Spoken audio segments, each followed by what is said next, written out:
What exactly is a sibling relationship? Is it a pure relationship between two kindred spirits who are bonded by a connection that transcends blood? Or one where you're simply born from the same parent? One where you hate each other so much but also secretly love them? What exactly is it that makes someone your sibling? Well, I'm here to tell you that the answer is none of them. Obviously, it is one that is sexual in nature that begins through some odd circumstances that ends with creating a melodramatic mess within your family, leaving almost everything from your personal to professional life in turmoil, while you go through the moral dilemma of whether you can truly be with them or not as society itself and people in your immediate circle criticize you. Well, I just described the brother-sister relationship in Domestic Girlfriend. I honestly remember really liking it, but I thought, maybe that was just a horny teenager in me at the time. Couldn't be that good, right? So I dove in expecting a fun, bad, trashy anime and manga experience, but very unexpectedly, I enjoyed it a lot. My first hypothesis of me just enjoying it because I was a horny teenager still held up because I found so many new things about the show that I really like that I would not have seen the first time around. And these new discoveries have urged me to make this video. Before I get into the actual meat of things, I wanted to give you a little background about me and Domestic Girlfriend. Domestic Girlfriend was one of the first ever anime that I watched and was the first manga I picked up because of an anime. And since the manga was so long, I got invested over the month I read it. And let me just say, I'm so passionate, maybe too passionate about this. So today, I'm gonna take that blazing, somewhat erotic passion and put it into this video about the philosophy of Domestic Girlfriend. I know this is a longer one, but that's because of just how much I had to say about it, and it's a huge ask of me to do so, but watch until the end because I have some interesting things to say about really every aspect of both the anime and manga. In this stupidly long video, I cover topics such as the morality of the characters, the actual plot, the OP, and many more, so stay tuned for those. But as always, if you come to agree with me or just enjoy the content, leave a like and subscribe.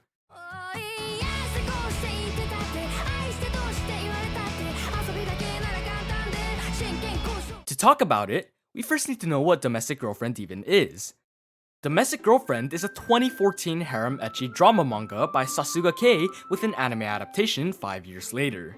Before I get into further detail, I just want to let you know that there will be anime and manga spoilers. I highly suggest you watch the anime or read the manga first since it is very fun, and maybe then you will get some of the scorching passion I have for this. The story follows our protagonist, Natsuo Fuji, an aspiring teenage novelist who has a big crush on his bubbly Genki girl teacher, Hina Tachibana. But he knows that their statuses as teacher and student prevent them from ever rightfully being together, and in an attempt to get over her, Natsuo goes out to a mixer with his classmates.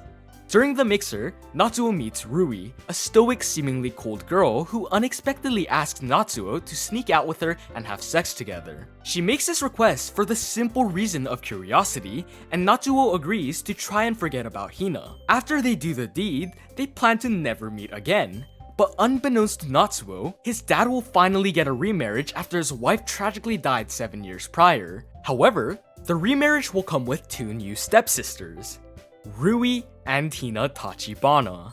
That's right, the person he once fucked and the person he has a crush on will be his new siblings.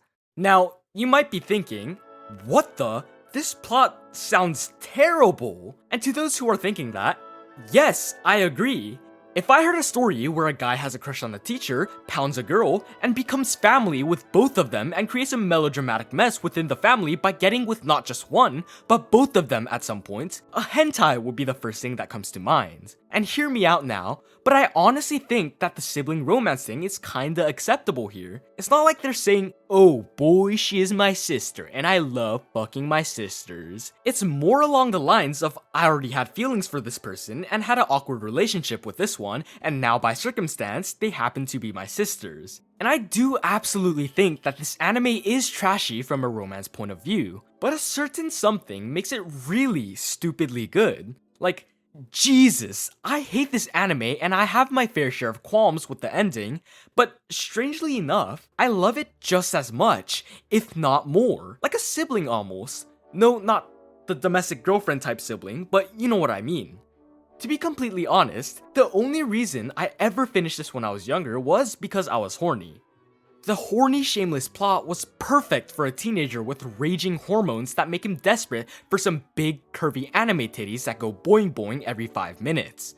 In the first 10 minutes alone, he fucks her, fucking freaks the out of her, and even that is the ultimate horny anime.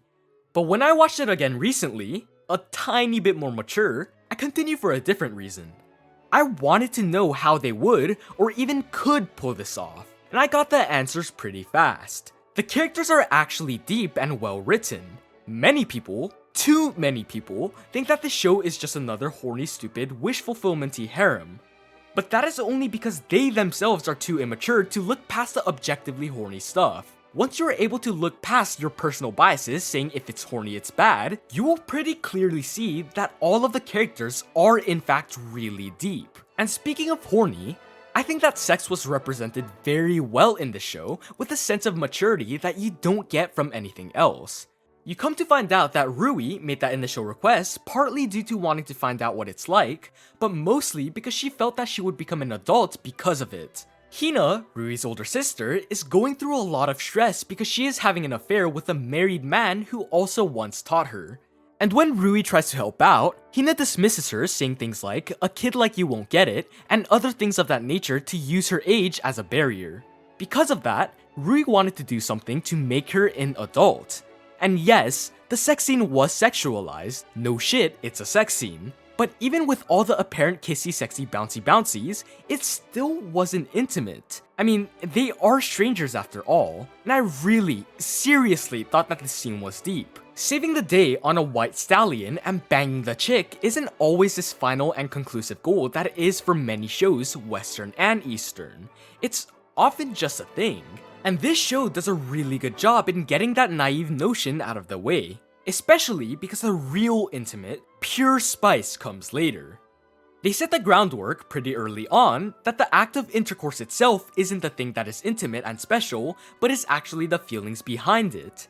And they execute that beautifully later on too. Well, unfortunately for Rui, maturity isn't that simple. Hell, even I haven't really figured it out yet during a crucial part of my life where I'm starting to be expected to act like an adult. It's hard, man. But the characters in the show also struggle with this. They feel pressured to grow up faster than what each of their circumstances and bandwidths allow them, and even Hina, who is expected to be mature as a contributing member of society, is really just a kid. The characters all put on, or attempt to put on, a facade of being mature to appeal to the pressure the people around them and the society itself are putting on them. Even someone like Momo, whom we met in episode 5, uses boys as a veil to shield her from her own loneliness. Momo Kashiwabara's notoriety in school comes from the fact that she has slept with, holy shit, over 30 people? And she is about to add another to the list when she goes for Natsuo next. On the surface, she can be looked at as just another harem fodder, used just for extra romantic tension between the main couple. But you will quickly come to notice that she isn't really even close to being a romantic interest. She likes Natsuo and brings him to her house, and when things are about to get steamy, Natsuo sees self-harm scars on her wrist. He isn't perturbed by this and instead suggests that they share a meal as he understands that she has been through too much for a teenage girl to preserve that God-given smile. She breaks down and it's honestly a sad moment, showing us viewers how she is neglected and feels the need to be with someone at all times. She's almost everything I liked about Shirakawa from Our Dating Story, and no, she doesn't really play a big part in the overall story, but she served as another example of the motif of masks, and it's consistent with the story itself, which is about breaking through from that reliance on fake faces to mature, be accepted, and truly be able to depend on your true self and your significant others who will accept every part of you.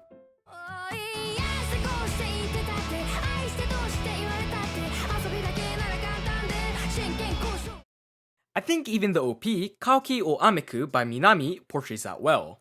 On the surface, first of all, it's a crazy good song, and I needed an excuse to talk about it in this video, and it's so good that I memorized the whole lyrics.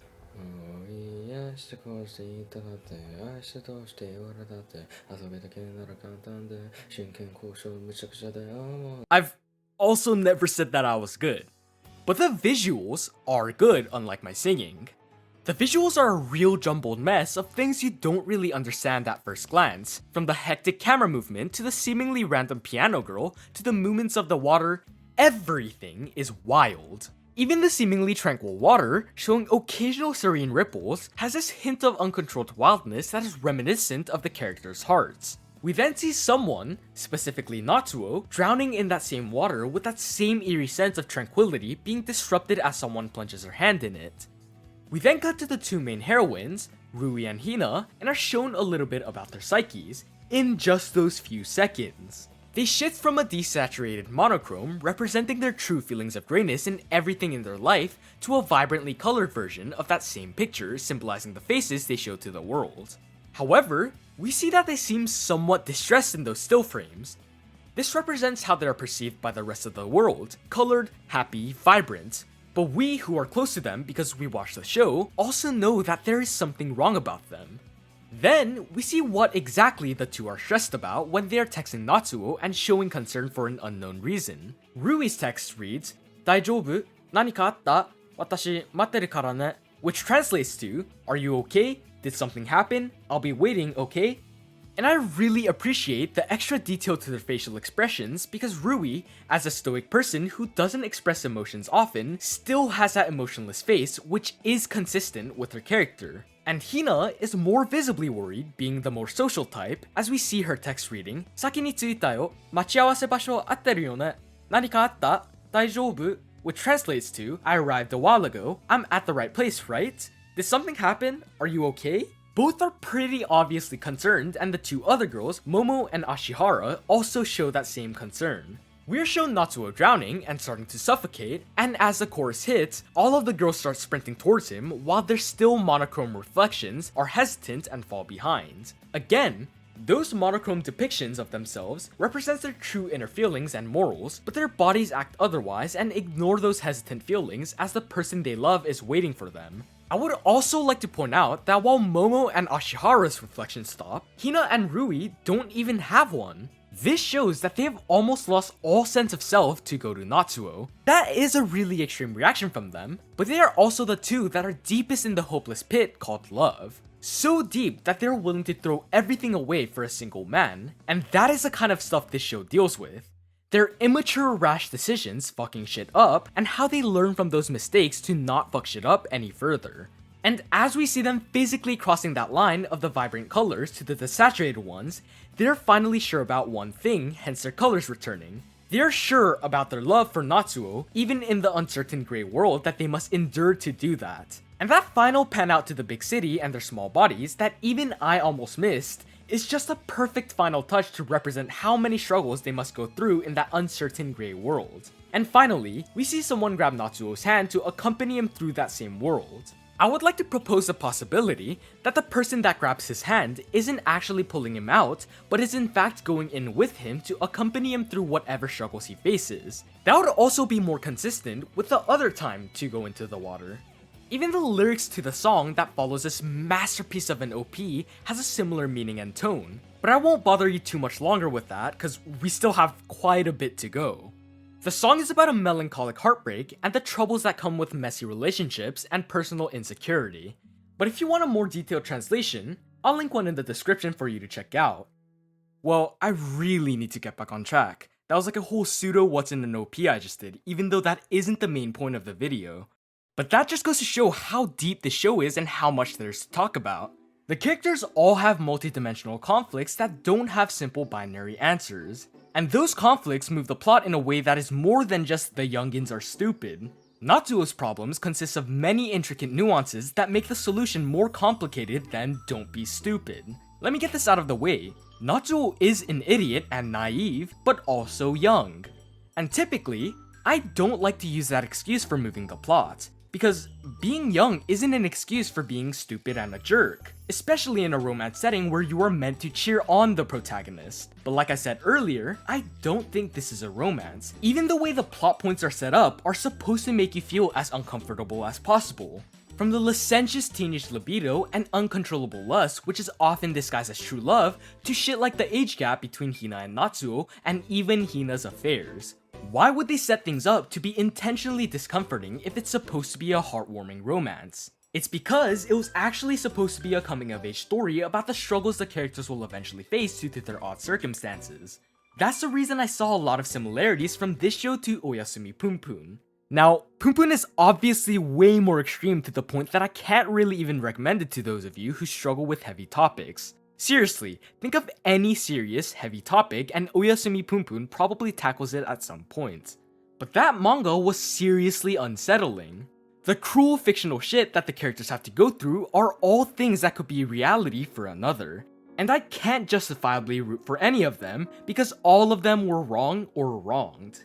And that kind of nuance is how the real world works. Domestic Girlfriend tackles that in a more indirect, but still yet obvious way. I can't really root for Natsuo, Hina, or Rui to end up together, because simply put, many of their relationships were toxic.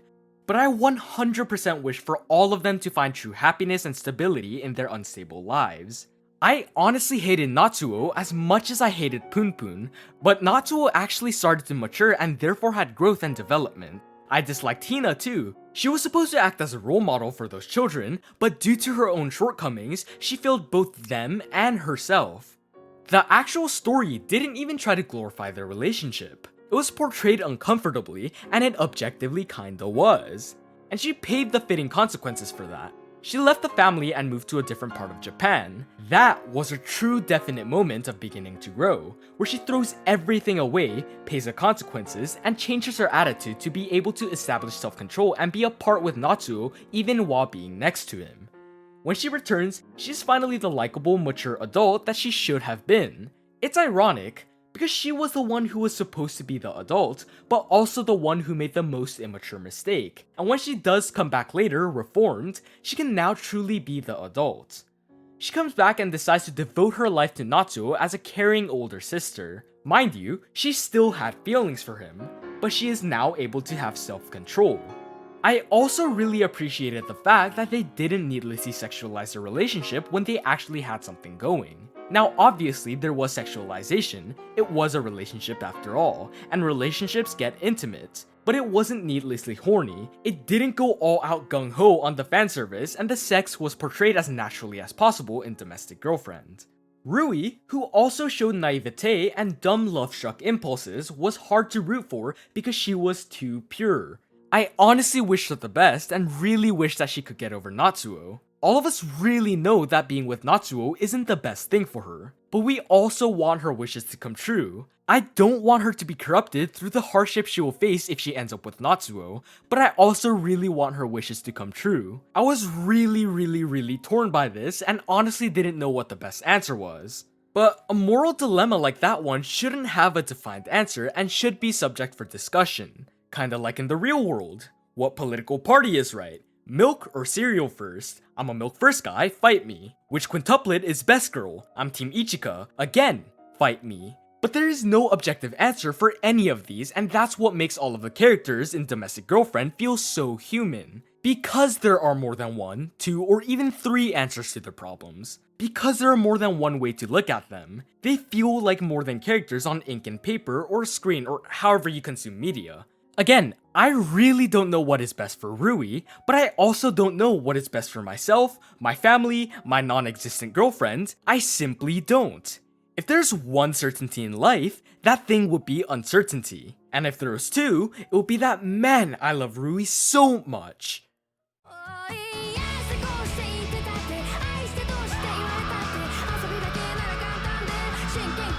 I think the end is what really broke the anime adaptation for a lot of people. They caught a classic case of, wait, what episode are we on?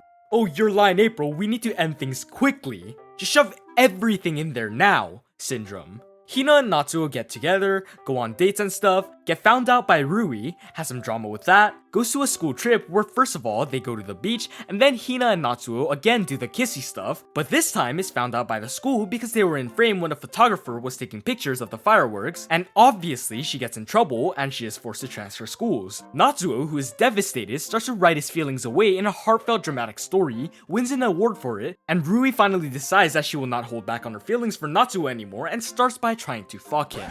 All in 2 episodes. The last few episodes are way more densely packed with content just so that they can fit the 12 episode season quota and have a good stopping point. And honestly, it wasn't even a good stopping point. It was a good transitional phase for the massive pivot the story takes, but without plans for a second season, anime-only watchers are left hanging. It hurts because everything else was paced really well, with the plot definitely moving fast, but not too much to the point of confusion. But when the ending is around the corner, things start to get silly. Am I really saying that I can't get the proper experience of 72 chapters in a mere 12 episodes? Yeah, kinda. Only having 12 episodes made things way more silly than they should have been because we can't get that same level of slow burn drama. The ending of the anime seems like the shit I do whenever I speedrun through the ending of a show because I don't want to make the video too long. Even the scene where Natsuo showed devastation because of the departure of his love was honestly just funny to me.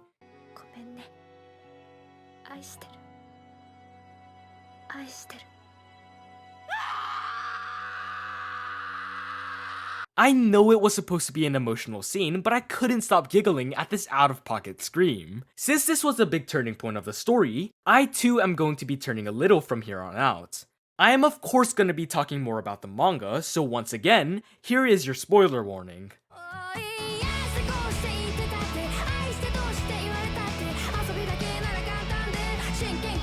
The anime is very consistent with the manga, with not much change in the first 72 chapters, and so I will pick up right after Hina's departure. Natsuo is understandably depressed from this, and Rui helps him get through it. Natsuo's strategy of getting through his trouble is through writing his sorrows away. He wouldn't do anything other than write, and Rui helps him through thick and thin, caring about his emotional, mental, and physical health. And by this time, Rui is definitely in love with Natsuo, and Natsuo doesn't yet know that. However, he starts to notice her a little more after the story is written. And this part of the manga does a very good job in separating intimacy from being naked. Let's look at the first sex scene. That scene wasn't really intimate because we don't know the characters, and the characters don't know each other. And it serves as more of a cold opening to intrigue viewers rather than an actually intimate moment. However, look at this scene after the two start to notice their feelings about each other. Much more intimate from simply holding hands. I know it's a big meme, hand holding, but it is unironically the case here. And aside from the main spicy relationship, there are a number of spicy side ones, and many of them are all in line with expressing the motif that I explained earlier. And I wanted to just put all of them here at once so that I can worry about the main plot later on.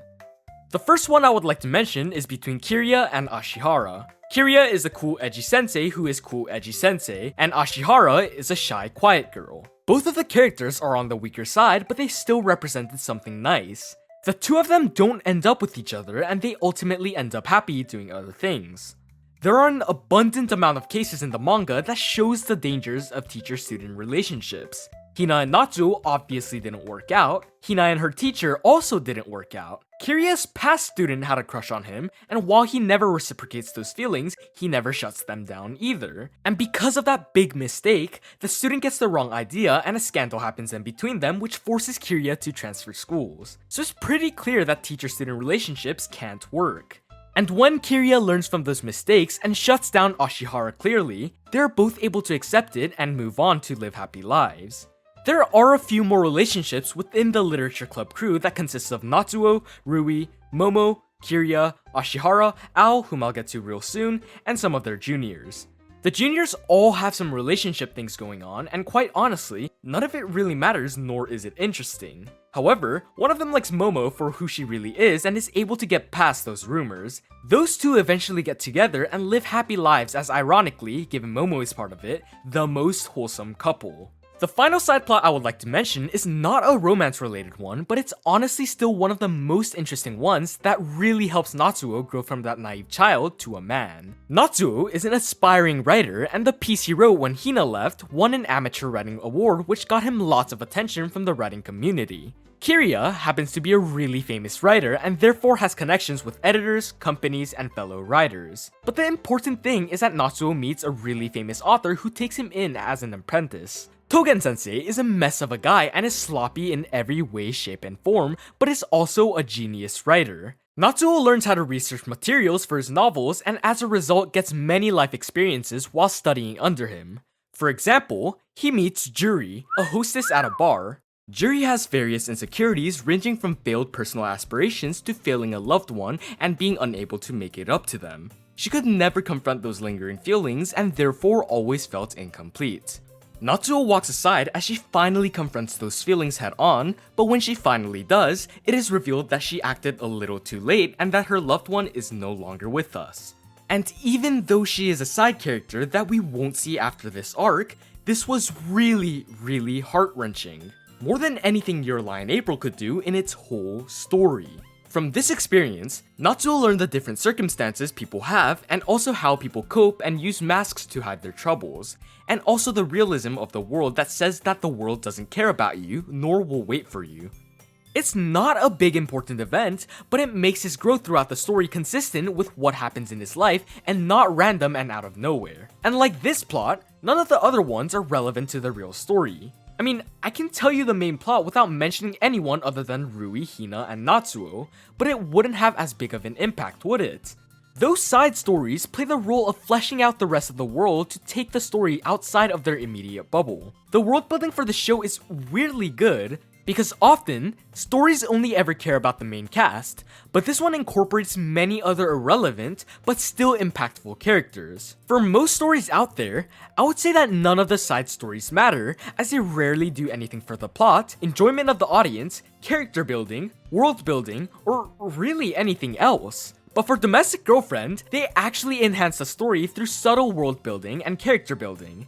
The endeavors Natsuo goes through in each of these side quests give him some juicy XP that sticks with him throughout the rest of the story and even changes his relationships with everyone around him.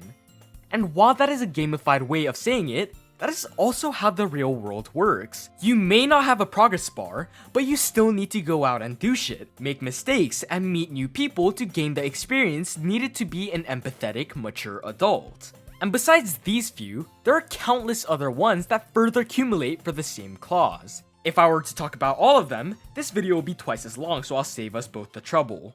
Okay, fine, I kinda lied.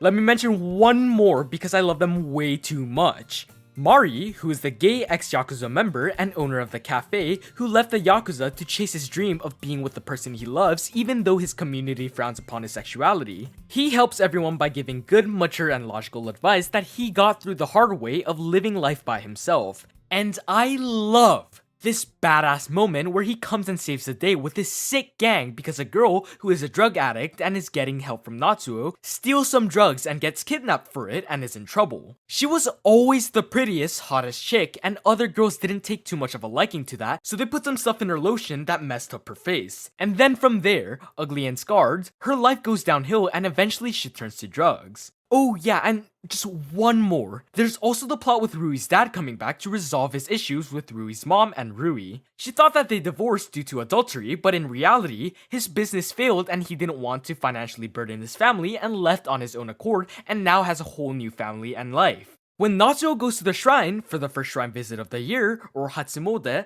he meets the daughter and they talk and get to know each other and stuff until later where there's some serious drama between the ex-family. Oh, and speaking of family, there's also the one with Togen sensei and his long-lost daughter who happens to be a senpai at Natsuo's college, and their grandiose reunion cut short by the medical issues that Togen faces, which in retrospect could have been because of his unhealthy lifestyle. And oh my god, and his unhealthy lifestyle might come from the stress and guilt he felt for what happened to his daughter in the past. And other than that, there's also the one with Hina's students in her new life and how Shu is trying to once again enter her life, but also not. There's also the racism and stuff in Where Else But the Land of Freedom, where Rui goes over to work. You see, I'm not even going into much depth about them, and I already spent 2 minutes just mentioning them and how some of them connect to each other. I meant it when I said that the video might be twice as long if I went to every single one of them. And from here on out, we will focus on the main big important shit, so buckle your seatbelts because it is going to be a wild ride. First, allow me to lay out a little bit of the background of Ao, who becomes important right after the turning point.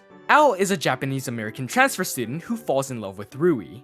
Ao doesn't really feel as deep as any of the other side characters, and really just boils down to the fact that he is outgoing, but shy. However, he is the main romantic rival to Natsuo until Rui ultimately chooses Natsuo. First of all, I really hate Ao. He does some downright unhinged, nefarious shit from kissing Rui without consent, kissing Rui to piss off Natsuo, and kissing Natsuo. Yeah, I don't like this guy. Surprise, surprise, but consent is important. Ao likes Rui and Rui wants to get over Natsuo, so the two go out on dates. What Ao believes to be them forming a bond is really just Rui going along with him. Rui never gets over Natsuo, and Ao starts seeing this, so he has some problems with Natsuo in that regard. And I hate to say it, but Ao is very justified in the frustration. Natsuo says that he will back off Rui and let the two have their time together, and Natsuo still isn't over Hina. But Natsuo, in classic Natsuo fashion, thinks solely with his dick and wants to be with Rui too. Natsuo is a very good depiction of thinking with your dick. What he thinks to be true love filled with emotions is always simple animalistic lust. His real growth comes later when he gains the ability to distinguish the two.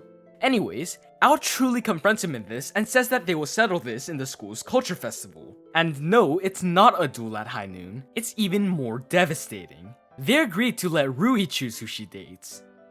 It's Natsuo. It wasn't much of a surprise, and honestly it made me kind of irritated at how stupid Natsuo is. And it made me sad when Momo gets rejected by Natsuo here. Momo still liked Natsuo and also decides to confess to him here, and she gets real sad over this. But she and Ao have this wholesome moment afterwards where they are both hanging out as depressed rejected buddies. At least she was able to get someone miles better.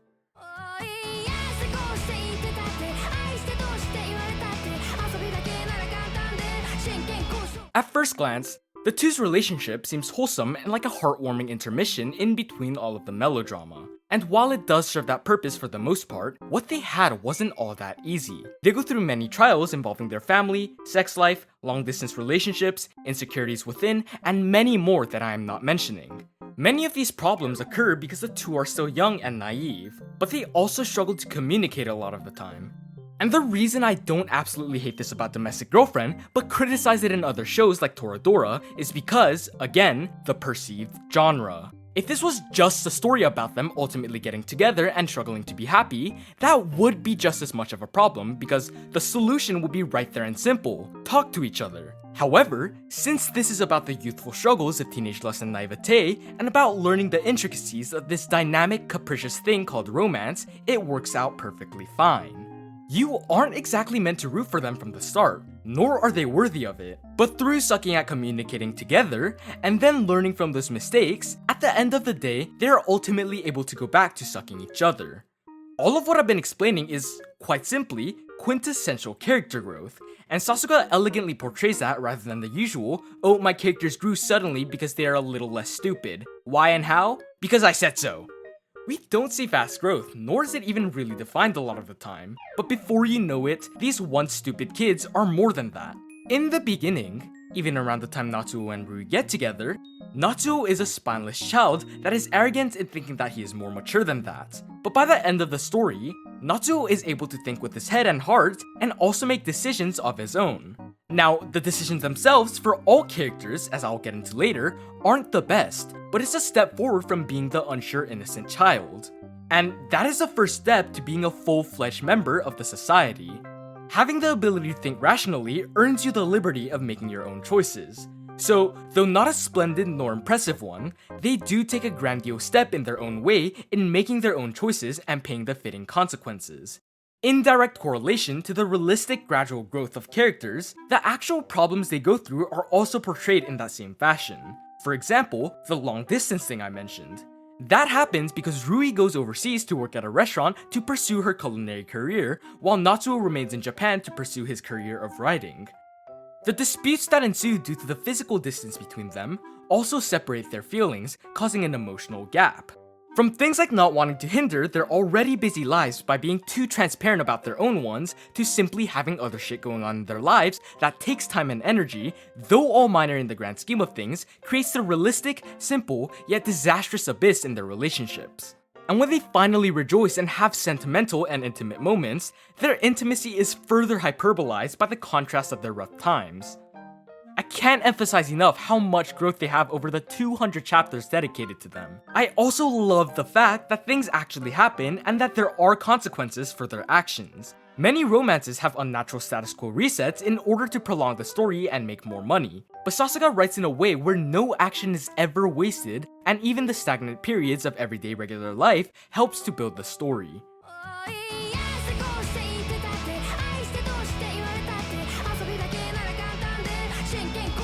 After Hina was forced to transfer schools, the story also transfers its focus to Rui, and we don't see much of what Hina is up to. However, when we finally do in chapter 77, we see many changes. The first thing we notice is her now shorter hair, which signifies change and a new life. She acts in a more demure manner, and it's pretty obvious that she is in a state of purgatory for her past sins. In chapter 92, we later see Hina again, but back to her happy-go-lucky attitude. She has come to terms with her situation and is getting adjusted to her new life. However, when she has to confront her feelings during a conversation with a student, she lets her true feelings loose. She knows that as an adult, she needs to be the strong one, but Hina just isn't that mature. While that is a problem for the people around her, she is aware of the fact that she is the way she is and struggles to put on a strong face. In a future chapter, when Hina and Natsuo coincidentally meet again, Natsuo is impulsive and thinks that things are the same between them, but Hina shuts him down. She says that she doesn't like him anymore and has moved on, but we pretty quickly find out that that wasn't the case. Hina still loves Natsuo a lot, and because everyone, including her, knows that it is immoral, she chooses to restrain her desires. And while it sucks for her and she must be suffering, she did the right thing here. And her period away was her awakening to true maturity and noticing that she can't and shouldn't be with Natsuo and therefore requires self-control. However, like I said earlier, maturity isn't this thing you can just gain. It's slowly cultivated over time, and because Hina's was still rather new and malleable, her feelings waver when she returns to her home from before. And due to her impatience in both getting over Natsuo and becoming more mature, she starts to want to see other guys and asks her mom to help her find a partner. The potential partner's name is Kengo Tanabe, and at first glance, he looks like the perfect traditional man. Tall, good-looking, well-spoken, and has a good job. Tanabe expresses his interest towards Hina from the start and showers her with affection and expensive gifts. And while Hina wants to reciprocate those feelings, she just isn't there all the way as her feelings for Natsuo are still running rampant in her life. And due to all this, she isn't able to give him a concrete answer when he asks whether or not they will date with the intention of eventual marriage. And in response to her ambivalence, we start to see signs of Tanabe's psychopathy. Also, that begs the question, is he technically a yandere? Up until now, their relationship was a side thought for not just Hina, but also for the story. He was always there, and they went out from time to time, but the main focus was on Natsuo, Hina, and Rui. And finally, when Tanabe hits us with his psychopathic side, it really unsettles me. It unsettles me in a way that I haven't felt since my first blind playthrough of Doki Doki Literature Club. Monica was always just another girl and we never really batted an eye. Maybe to the people who chose the other routes, she was even just a side thought. So when we get hit with her secret side, it's all the more disturbing. I mean, in retrospect, DDLC wasn't all that spooky. The imagery wasn't too bad, and the scary thing was just the mental issues and the fourth wall break. And after seeing some of the stuff people like Junji Ito can do, DDLC probably won't have the same effect. But you have to see it from young Noah's point of view. He thought he was playing a stupid dating sim that his friends told him to try. He wasn't expecting horror. And in that same way, I wasn't expecting a psychopath horror plot from Domestic Girlfriend.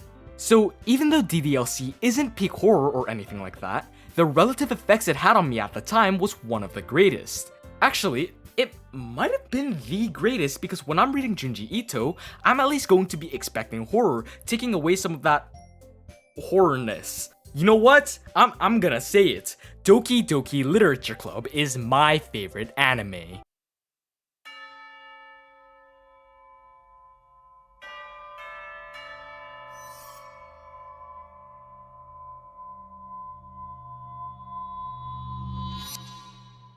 But back to Domestic Girlfriend.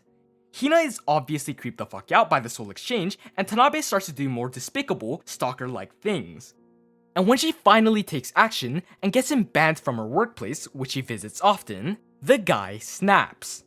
And without ever seeing this art style from Domestic Girlfriend, that shit freaked me out. My heart really dropped when I saw this. I really genuinely got scared of ink and paper, and that's something not a lot can do. I've read many of Junji Ito's stories, I've read other horror manga and books, but nothing came close to the level of this. The sudden manic grin on his face from a rather reserved man was really just a huge unexpected moment that kinda fits in the uncanny valley. And when Natsuo and Hina take action and finally call law enforcement, he truly loses it. He feels as if he has lost everything, and when things are looking good for Hina, we get this panel. I was scared before, but holy shit! Just chills, man! The dead look in his eyes as he truly lost all meaning is uncanny as hell and is genuinely one of the spookiest shit I have ever seen, and it leaves us feeling nescient and unsure about anything as such a well-composed man turns into something else, a mere ghost of his past self. And obviously, he isn't there with good intentions, so he runs to Hina for an attempt to murder her. But Natsuo steps in and takes the knife for her. First of all, I also really like the detail of how incompetent police forces are with stalking accusations. They don't make it a really big deal in the story, but this is an issue all over the world, especially Japan. And I'm glad Domestic Girlfriend highlighted that to make the problem more known, all while making it a good plot point. And second, what does anything have to do with Hina's salvation? Well, this marks the defined checkpoint of her emotional growth as an adult. Because of that incident, she doesn't even want to be with Natsuo anymore. Instead, she just wants to support him and make him happy no matter what. She is willing to devote her life solely to him and risk her own happiness. This can symbolize her atonement for her past sins, like how Prometheus got punished for stealing fire, or Sisyphus is stuck eternally pushing a boulder. And it's about damn time. I obviously don't wish the whole traumatic experience on her, but I do think that she did need to reflect on herself and pay for the quite frankly fucked shit she's done before. I really find this sequence of panels in chapter 190 to be deep because we know how she would typically react, and there's a disparity between the expectations and reality. She would normally be flustered and have the doki dokis, but her somber face truly marks the point where she has given up on being with Natsuo.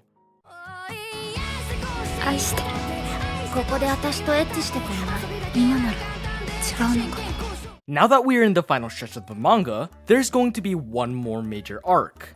Rui and Natsuo break up. After the incident with Tanabe, Rui goes overseas to the great land of freedom to work, and they do have some rough times. Serizawa, who isn't all that important, is a girl from Natsuo's college, and they're both in the same club. It's established early on that Serizawa views Natsuo in a romantic manner, but she starts to take action on her feelings, and that creates many misconceptions. Natsuo really only sees her as a friend, and when he was going through a hard time as a writer due to his writer's block, he turns to her, still somehow oblivious to her feelings. And right around that time, Rui comes back to Japan for a break and sees the two together. She misunderstands and reasonably gets pissed. But she later finds out from Serizawa that Natsuo is going through a hard time and just didn't want to burden her. In Rui's realization that they're both holding each other back in some regards, she decides to break up with him. When she goes back to the US, there's another guy who likes her, and while they hit it off, she realizes that she still loves Natsuo. During these chapters, I sincerely felt sad and bitter about the whole thing. I mean, everything that was built up for 200 chapters was so suddenly destroyed. But also by this time, Hina realizes that she still has feelings for Natsuo. And contrary to what I said earlier, I think that it was okay this time around. Hina realizing her feelings doesn't really mean that she will end up with him or even try. She was always aware of her feelings towards him, but took different actions in different phases of her life. So I was honestly kinda optimistic. Since she has shown growth and maturity, maybe she can now hold back from her feelings. Rui goes back to the US, and in Natsuo's realizations to his lingering feelings, he goes there after her. They get back together, and so far things are looking happy for everyone. Ao, who we haven't seen in a while, is doing well and gets a girlfriend. Hina starts to solace and realize her own incapabilities. And even Togen-sensei, Natsuo's writing teacher, is finding peace with his life. He had the aforementioned family troubles, but now he is dying. And though death is bitter, he seemed to be at peace with his happy, full life. Some of the underclassmen from the literature club have found love together. And finally, after Togen-sensei's death, Natsuo is determined to finish one of his unfinished works and picks up writing again. Rui and Natsuo plan to get married, and she's even pregnant. We see a definite end, and we just have a few more chapters to go. But from here, all of my expectations were brutally murdered. And speaking of murder, it again has to do with Tanabe. After Natsuo finished Togen-sensei's work, he gained a lot of fame. And with fame comes scandals. Tanabe sets up a journalist to dig up past things about Natsuo, including the fact that he had a relationship with his sister and teacher. And Hina, who solemnly swore to support Natsuo, fights this. Spoilers, Hina wins. And she even gets closure with Tanabe, and frankly she looks badass here. But because the journalist is a lunatic fuck, he rams his car at Rui, who he knows is acquainted with them. But in the process of saving her sister, Hina jumps in front of the car instead. And while her life was saved, she is in a permanent vegetative state. And here is truly where everything goes to shit. Rui says that she can't marry Natsuo and he should marry Hina instead. And he fucking agrees to marry a vegetative Hina. And then, we have a sudden time skip to 5 years later, where Haruka, Rui and Natsuo's child, is born, his writing career is going well, Momo and her boyfriend got married, and Momo is planning on getting pregnant. Seriously, they both deserve the world. But other than that, Hina is still in the same state. But wait, Hina wakes up, and they get married. And then we cut later to Natsuo writing a certain story called Domestic Girlfriend. This whole thing was just a spit to my face. Everything I said about Hina's development, out the door. Just seriously, this really, truly, genuinely makes me angry. Little story about myself. The first time I read the ending was in my English class. We were supposed to be doing some unimportant, boring work, and I genuinely said what the fuck pretty loudly in a quiet classroom. I got in trouble because of Domestic Girlfriend. That is how angry this makes me. And also, yes, that is how fast everything went. All of what I described just now happens over the span of a whopping 10 chapters. It's just, I'm speechless. I genuinely thought that this would end up being a good story. Hell, even if it had a mediocre, lame, and they lived happily ever after-esque ending, everything else would have made it a really good story. As long as the ending wasn't offensively bad, even if it was boring or mediocre, this story would have still stood its ground as a phenomenal one that would go down the history of this genre. But no, we can't have anything good in life. The ending message should have been that being an adult means freedom, but also consequences in that Hina should have not necessarily suffered, but paid the consequences of her sins. So I was very confused when they give her an unprecedented happy ending. That throws almost everything else that they had built up out the window. Rui X Natsuo, out. Satisfying Hina X Natsuo, also out. Hina learning from her mistakes, bye bye. It would have been ideal to let her stay in the coma or even kill her off. Why revive her? This is truly some classroom of the elite level asspull. And because Sasuga can't write a good ending apparently, I'll do it for you. Hina dies, and now a married couple with a child, Rui and Natsuo visit her grave. And standing there with them is Hina as a spirit, crying while smiling, symbolizing her still loving Natsuo, but is still happy for them. Think about it. If we did that, Hina's wish to support Natsuo would come true too, as she saved the love of his life. Why the fuck couldn't we do that? And if they were so dead set on reviving her, you could still not have her end up with Natsuo. Give us a bittersweet ending, not some pseudo-happy one. This is truly the most passionate I've ever been for a story. I read all 1000 plus chapters of One Piece and I'm still more passionate about this. So much so that after this, I'm going to go into denial with the ending and let it play out how I envisioned it. So before I get some medical issues from the rising blood pressure, I'm gonna start to end off. But first, we need to know, after all 276 chapters, who is Best Girl? And I'm not gonna stall any longer, so let's get right into the answer. It's Rui. I wanted Rui to be with Natsuo at the end. I mean, she has had over 200 chapters of development in their relationship compared to Hina's measly 100. But that is no insult to Hina either. Hina is a great character with moral ambiguity of whether to follow her head, heart, or sex organs imbued into her choices and life, making for a really deep, nuanced character. However, the choices she makes are very poor. And that's a part of her intended character. Her manipulation of Natsuo is very reminiscent of Shu's to her. They even use similar dialogue options. Shu and Hina are both shown asking, "What do you really want?" to the person they are essentially grooming. If Shu was despicable and disgusting, Hina is too. But because of how she is, I just can't wish her a happy ending. Again, because I know I will get so many angry comments, Hina is a good, even better character. But the fact that she made many foolish mistakes should mean that she pays the consequences. And her happy ending wasn't a fitting consequence. Again, one last time, say it with me this time. Hina is a good character, but that doesn't mean she is a good person. So, in conclusion, Domestic Girlfriend is a great story that is deeper than just the apparent horny nonsense people make it out to be. It simply had this je ne sais quoi called real emotional maturity in its story that you can't get from many others. The story often flooded you with a deluge of emotions that are unfamiliar in not just many forms of media, but also in real life.